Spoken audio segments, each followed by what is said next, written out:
Welcome out to Neuroscience Group Field at Fox City Stadium for another edition of Taxi Squad Talk, brought to you by SureDry.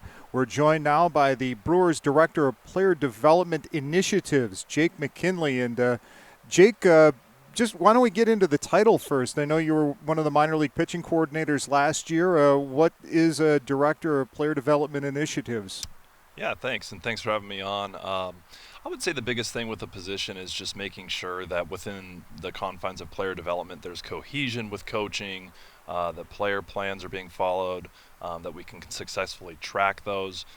There's a lot of moving pieces, and I think that the role continues to evolve. But at the end of the day, there's things that the organization values that, I would say I'm kind of the messenger and making sure that, those things are being followed as guys go through their progressions towards the big leagues. That position kind of puts you in a good spot to be kind of in charge of this alternate training site for the remainder of the baseball season then, didn't it? Yeah, I think so. It's definitely like a global position, so it's been nice because even before I got here, when I saw the roster of players, I feel like I have a relationship with all of them, and I have a pretty good understanding of what they're trying to do. And it's a unique group because you've got younger guys, and then you've got guys that have, substantial major league experience. And so when you bring those guys together, I think just having familiarity with them is important, and I think the position's allowed that for me. You bring up the word unique, and that's basically what this whole situation has been here in 2020 as far as baseball is concerned. I know the Brewers, the Major League Club, had to build up their summer camp from basically ground zero. What went into putting together the alternate training site here in Wisconsin, in Appleton, and getting everything all set and putting the plan together? Yeah, you're right. Unique is definitely the word. But I think building this depended on a couple things. First and foremost, providing adequate depth to the major league team. And I told these guys day one, our job here is to, help contribute to major league wins. Now, that being said, there's also some very promising young prospects here, and the message to them is you also have the opportunity to do that. So, whether it's, providing good reps to those major league depth type guys, providing competitive at-bats, competitive innings on the mound. Everybody has the same mission as, we're going to help the Brewers win games today.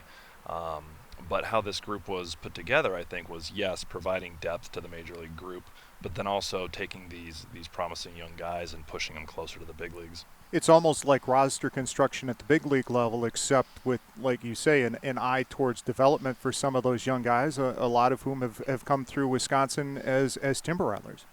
Yeah, no question. It's, I want to say we had, at least when we started spring training, close to 300 minor league players, and there's a lot of guys that contribute to that greater cause. So, ultimately our goal here is to just help do that. It's just in a different environment. Just looking at a little bit of your background, of course, an NAIA head coach and a college coach before, or college coach, head coach before joining the Brewers organization. And one of your former players at Menlo Park was Lucas Ursig, who played here with the Timber Rattlers back in 2016. And we've seen Lucas kind of develop over the years. What do you remember of him in his college year with you at Menlo Park? Yeah, he was a unique player for us because he was actually a two-way player. So he played third base every day for us, and typically hit him second or third in the lineup. But he was also our closer. So, for us as a team, it was like we got to find a way to make sure we're ahead after inning 7, and then give the ball to Lucas. And as it ended up, Lucas gave up 2 runs all year. In his first outing, he blew a save, but he never gave up a run the rest of the year. So he was nails on the mound. But just, it's really cool how it's come full circle, seeing him, move up through this system, and then obviously me having a chance to work for the Brewers. It's kind of funny how the world works, but yeah, he was great to coach in college. It was nice not to have to coach against him. Yeah. You were one of the minor league pitching coordinators last year, like I mentioned, and this Brewers minor league system is really stacked with a lot of very good young arms. Some are nearly there to the big league level. Others have shown some promise, and there's a good mix of guys here, but there are some guys that aren't here. But overall, the pitching depth in the Brewers organization is very deep. It is, and I think the organization's just done such a great job of developing pitchers. In recent years, like we've had the initiation of a velocity development program that I think is doing some really great things, led by our ISP department. Our minor league pitching coordinator Cam Castro and his assistant Brian Leslie, they're doing a very good job. Um, Giving us just more and more guys that could provide major league depth, provide major league value down the road. So I think our pitching's in an awesome place. One of the things that Matt Erickson always talks about is getting players into a routine. Do you feel like everybody's kind of into a routine of getting to the ballpark and getting their work in now during this training site? Yeah, I think so. It's been.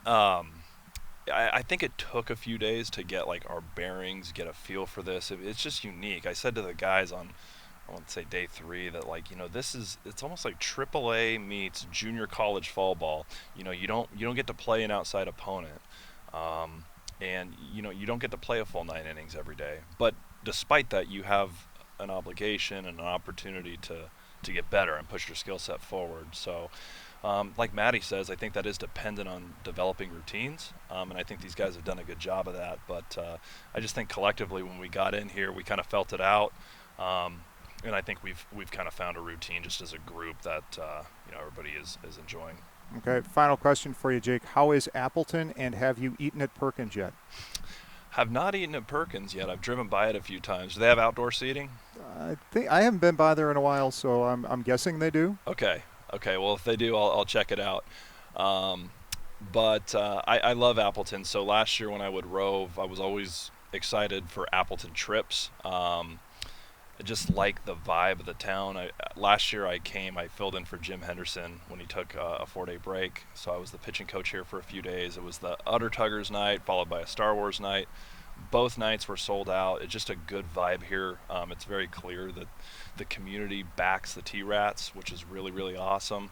And then the town as a whole, it's got everything you need. It's got anything you could want that the big city would offer, but it's also got the small town vibe. So I've really enjoyed it here so far. Jim just didn't want to be here because he didn't want to wear that Utter Tuggers jersey like everybody else had to.